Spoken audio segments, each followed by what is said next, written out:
Hi, this is Lucia with The Art of Love. I'm a dating and relationship expert specializing in helping you get your ex back or get over your ex.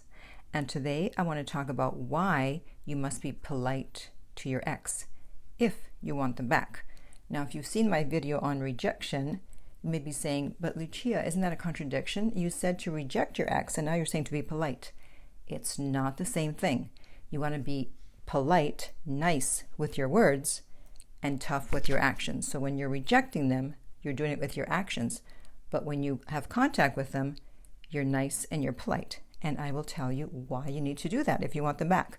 But first, welcome back, No Contact Army. Don't forget our slogan, we don't react, we do no contact. And if you too would like to join the No Contact Army, all you have to do is hit the bell notification and the subscribe button and you're in. And to read the No Contact Army manual, go to nocontactsecrets.com where you can read 2 free chapters before purchasing the book. And also, if you have iPhone, you can download the Silencio app to help you stay in no contact. And that is, the link to that is below every single video. So let us get started. Why must you be polite to your ex? So the first reason is you supposedly love this person or you like them a lot.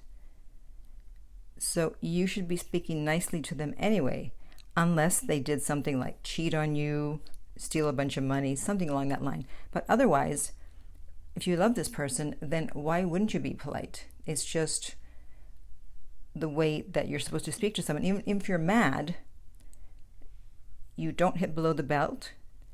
You try to solve issues. And you keep it classy. So if they broke up with you, you don't go off in a tirade. You keep it polite. And the reason for that is the second reason, and that is because a lot of people, they lash out when they're broken up with or after the breakup, and then they feel guilty. And now they're in no contact. And they feel like they need to reach out to apologize. So now they feel like they have a good excuse to break no contact. But you should not do that. You do not have to apologize right now. They know you were mad when you said those words, when you reacted the way you did. And they're not going to get back with you just because you apologize. Okay? So for those of you that tend to feel guilty after lashing out, it's especially important to keep it polite, keep it classy. That way, you won't have anything to feel guilty about. And this is a process. You have to learn how to do this because if you get triggered, you have to be able to control your words. And this happens only after you've messed up and you've said things to people and then lived to regret it and then had to go back and apologize. Then hopefully you've wisened up and you're like, okay, it's not worth it to go off on people. It's better to just calm down and wait until I can speak to them calmly. Speak to them politely. Now, the third reason to be polite, and maybe the most important one, is that it shows that you have self-control. And someone who has self-control is scary. I mean, think of the Godfather. Was he ranting and raving and yelling and screaming? No. Very calm. He just said, we'll make him an offer he can't refuse. And also, let me give you an example that I think will help to understand how strong self-control is.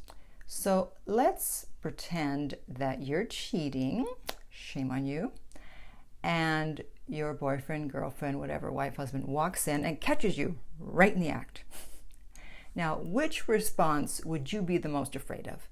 If they just looked at you, shook their head, turned around and walked out, or if they started ranting and raving and screaming and crying and yelling and throwing things, etc., etc.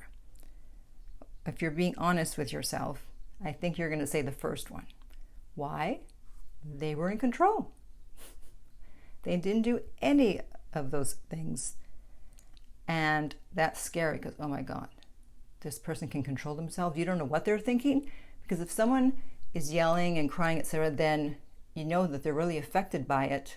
And there's probably a good chance that you'll be able to get them back, even if they break up with you when they caught you cheating. But the person who just shakes their head and turns around, you don't know what they're thinking. You don't know what they're going to do. There's a lot of mystery. There's an open loop. And so that is the scarier reaction. And so when you're polite, when you're interacting with your ex for whatever reason, if you have to, or right after the breakup, and you're polite and you're calm and you're classy, besides the fact that it's attractive, it's a bit scary. It's like, wait a minute. Why are they so calm? I just broke up with them. Why are they so calm? And so then they start wondering what's going on. They have no idea what your interest level is. They don't know if you're being polite just to be polite or if you're being polite because you want them back. And that creates a question mark. And as my friend, the late Doc Love, always said, a question mark becomes a hook. And that hooks them in. And if you want to know more of what Doc Love had to say, he had a lot of wonderful things to say that I often repeat on my channels. The link to his book is below every single video. I would highly suggest you check it out, and you can read 10 chapters for free, thanks to me.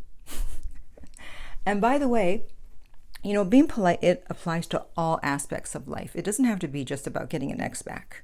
It'll get you further than being rude or emotional, whether you're dealing with someone at customer service or someone at your job or a love interest. Whenever I have a complaint or something going on with the bill or whatever, and I call customer service, I'm always really nice. And then they have a tendency to want to deal with you and to try to help you out as much as possible. So calling up all angry and saying, why did my bill go up $10? What is going on? I just go, hi, I'm calling because I noticed that my bill went up by $10 and I was just wondering why. Right? I'm just curious. So remember, always be polite when you're dealing with everyone, but especially your ex. Nice with your words, tough with your actions.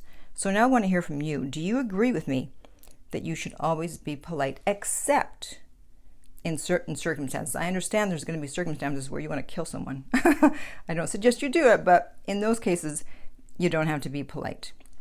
And in the meantime, if you would like my help to get your ex back, go to theartoflove.net. The direct link is below, and we will send you the rates. If this video has been helpful, please like, subscribe, and share. If you're listening to a podcast, please rate and review. And finally, remember that love inspires, empowers, uplifts, and enlightens.